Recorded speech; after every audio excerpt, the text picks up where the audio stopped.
Hang me first. Hang me first, please. Hang me first. No, hang me first. Hang me first. No, hang me first.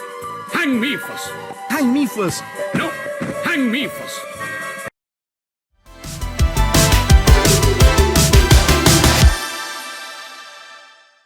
Hello everyone, my name is Kara Means Spicy. Welcome to my channel. In this video, I will be doing what it is that I do best, watching children's TV shows and shirking adult responsibility. On this channel, I've talked pretty extensively about Indian characters from cartoons that we all watched as children, but that got me thinking, what do the children of India watch? And then I realized, hey, wait a second.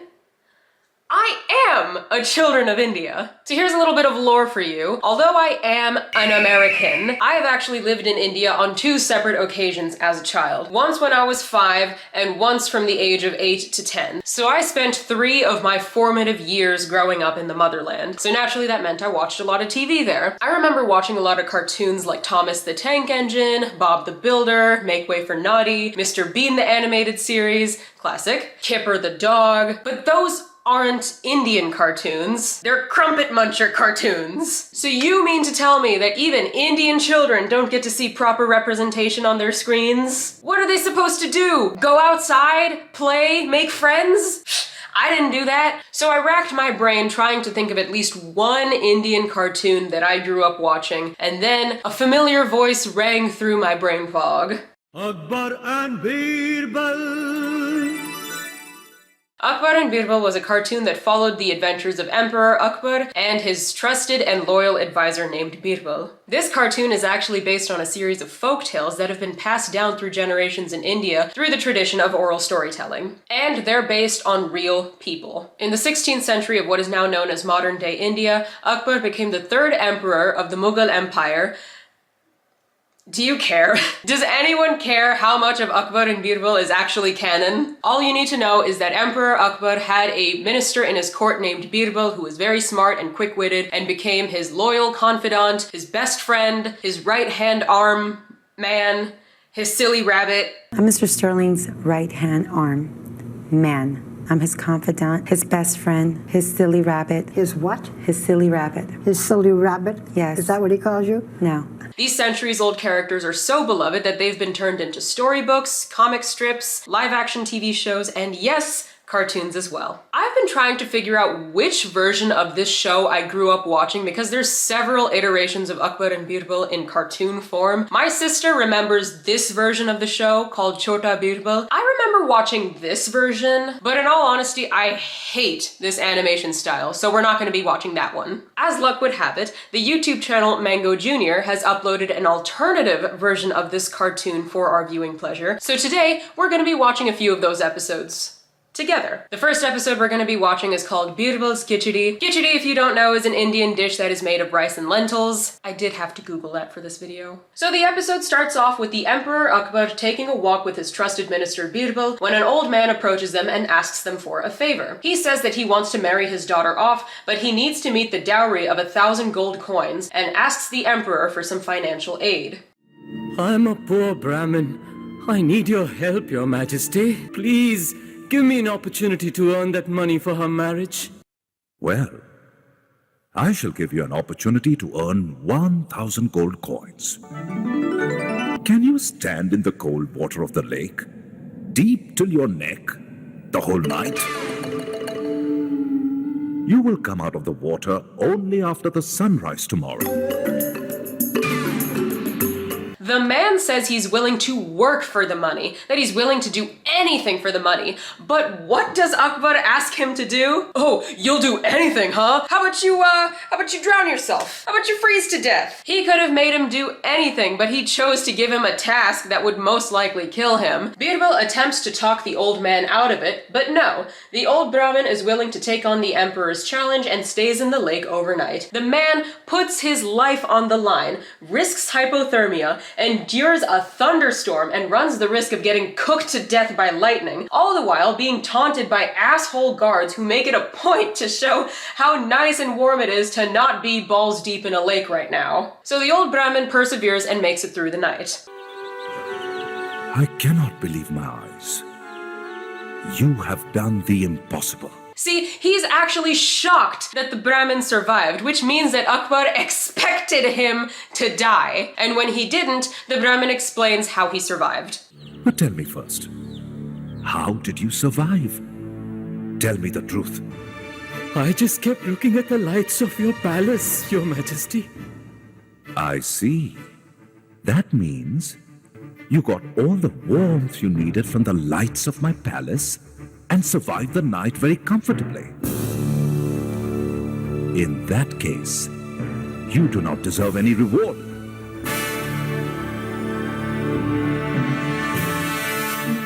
But my daughter, how will I marry her off now?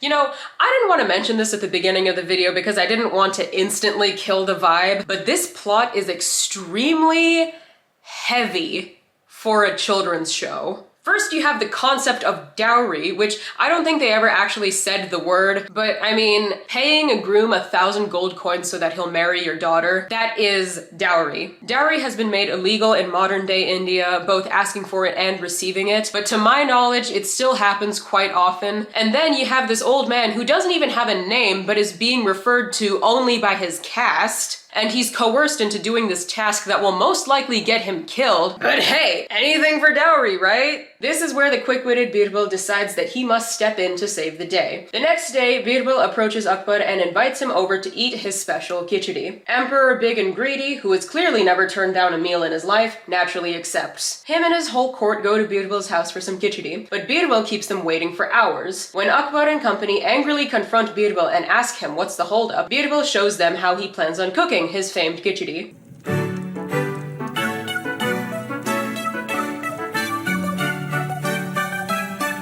How can the heat from this fire reach the pot?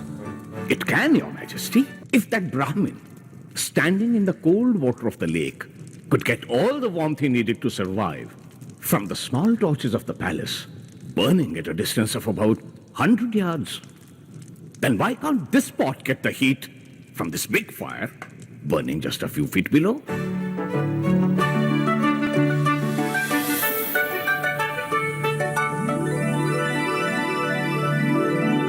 I have realized that I should not have been nasty to that poor Brahmin instead of 1,000.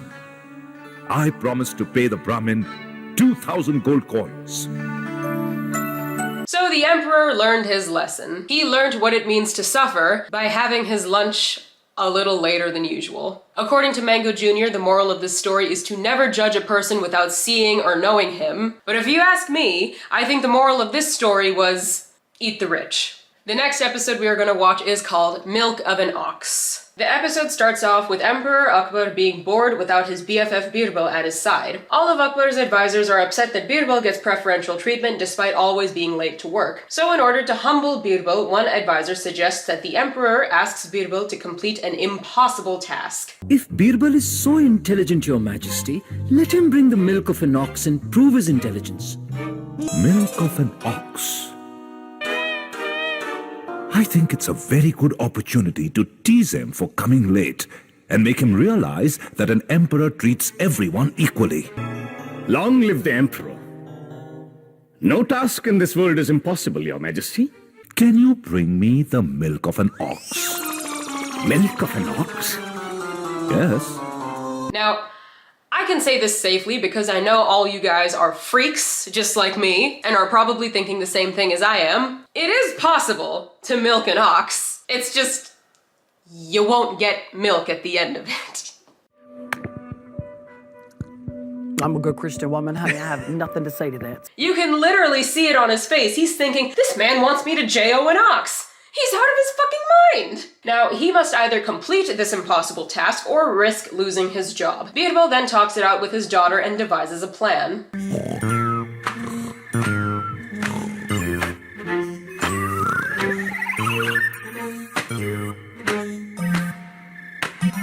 What are you doing here in the middle of the night? I'm washing clothes, Your Majesty. You have disturbed my sleep. Guards! Please excuse me, Your Majesty. I have to wash the entire lot of these dirty clothes. My mother has gone to my grandfather's house. And in her absence, my father has given birth to a beautiful baby boy a little while ago. How can a man give birth to a child? It is impossible. The world is really full of strange things. When milk of an ox is so very easily available, then why are you so surprised to hear, Your Majesty, that a man has given birth to a child? Birbal's daughter says that if it's possible to milk an ox, then it's also possible for a man to give birth. And the emperor goes, ah shit, you're right! What the hell was I thinking? Are you Birbal's daughter? Yes, Your Majesty. You didn't recognize her, bro? She was fanning you for 2 hours in the last episode. If this were to happen in real life, I don't think the emperor would be so chill about this. If one of his employees' daughters was washing laundry outside his house in the middle of the night so loud that it woke him up from his slumber, she would be thrown in prison for 500 years. Okay, so from what I can gather so far, the plot of all these episodes is that Emperor Akbar commits an act of hubris and Birbal conjures up an unnecessarily complicated scheme to point out how stupid he is. Per Mango Jr., the moral of the story is crime never pays. But if you ask me, I think the moral of the story is gender is but a social construct. I saved the best episode for last, Gallows. You might be thinking, well, it can't be gallows, like the thing that criminals get hung from, right? It's a kid's show, right? The thumbnail is of them soy-jacking with a noose. So you tell me. So this episode starts off with all the Emperor's advisors bitching to the Queen that Akbar loves Birbal. Akbar can't get enough of Birbal, and no one else is able to get close to the Emperor. The Queen's brother Han requests that he become a courtier to prove that he's better than Birbal. I fail to understand how an emperor like you can be under his magic spell. Many senior courtiers are very unhappy and willing to resign, rather than feel neglected and humiliated. Is it just me, or is this dialogue kind of hard to follow? Like, I'm a grown woman that speaks English fluently, and I had to rewatch this a few times to catch the plot. Either the children of India are really smart, or I've just gotten a bit slow over the years. After a talk with the Queen, Akbar agrees to give Han a chance by sending him on a quest with Birbal. They are to go to the Sultan of Iran to deliver a special letter to him from the Emperor. After reading the letter, the Sultan makes a shocking move.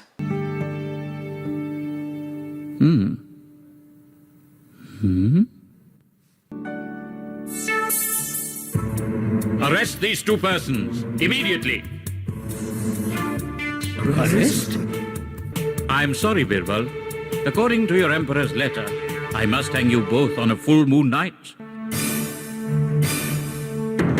Kevin, your dog just died. Both Han and Birbal are sent to the gallows, but Birbal comes up with a plan. Both of them need to act happy that they're about to be killed.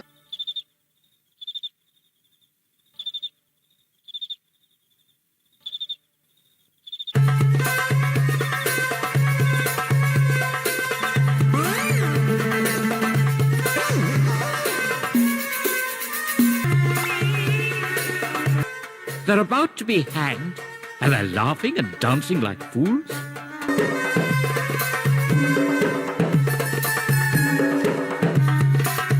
I don't know what to say about this scene. I watch a lot of horror movies, so to me, one of the most chilling images ever is an empty noose. And yet, there's silly, goofy music playing and bros out here walking like an Egyptian. Do you have any last wish? Yes, Sultan. Please hang me first. Please hang me first. No, it cannot happen. I will never allow you to become the Sultan of Iran. And I will not allow you to become the Sultan of Iran. Please, hang me first. No, hang me first. I want to become Sultan of Iran. Hang me first. Hang me first, please. Hang me first. No, hang me first. What are the two of you up to? I heard you telling Khan that you would not let him become the Sultan of Iran. So Akbar states that an astrologer predicted that whoever is to be hanged first will become the next Sultan of Iran, and the second will be Prime Minister. The Sultan, quivering with xenophobia, decides that he cannot let some bloody Indians run his land, so he decides to send them back to their emperor, alive and in one piece and with presents. When Akbar asks how they survived, Han says that it was all thanks to Birbal. Believe me, I never wanted to put an end to your lives. I was annoyed with the courtiers who had complaints against Birbal. I cannot tell you the way he confused the Sultan of Iran and his ministers. From now on, my life is a gift from Birbal. I shall be ever grateful to him.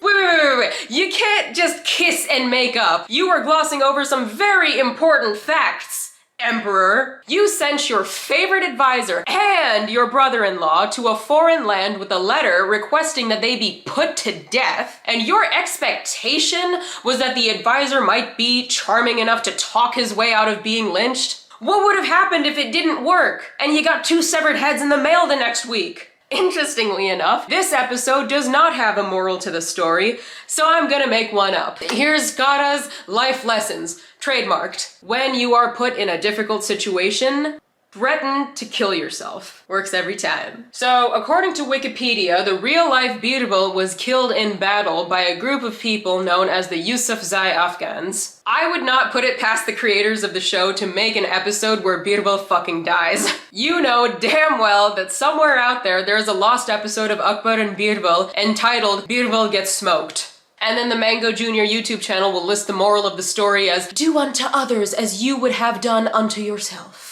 So that's gonna be it for this video. Let me know what was the most important moral that you learned from this video. If you remembered watching this show or watching any other iteration of Akbar and Birbal, I'd love to hear your thoughts on it. I'm also curious if there's any other Indian cartoons you'd like me to review. I know that people take their childhood cartoons very seriously, so be forewarned, I will be making fun of it. So unless you're okay with me making jokes about J-O-ing and ox and anti-lifing whilst watching Chota Bheem, don't ask me to watch it. Feel free to follow my Instagram for all of my daily deranged thoughts. Subscribe if you want to see more, and I will catch you in the next one. Bye for now.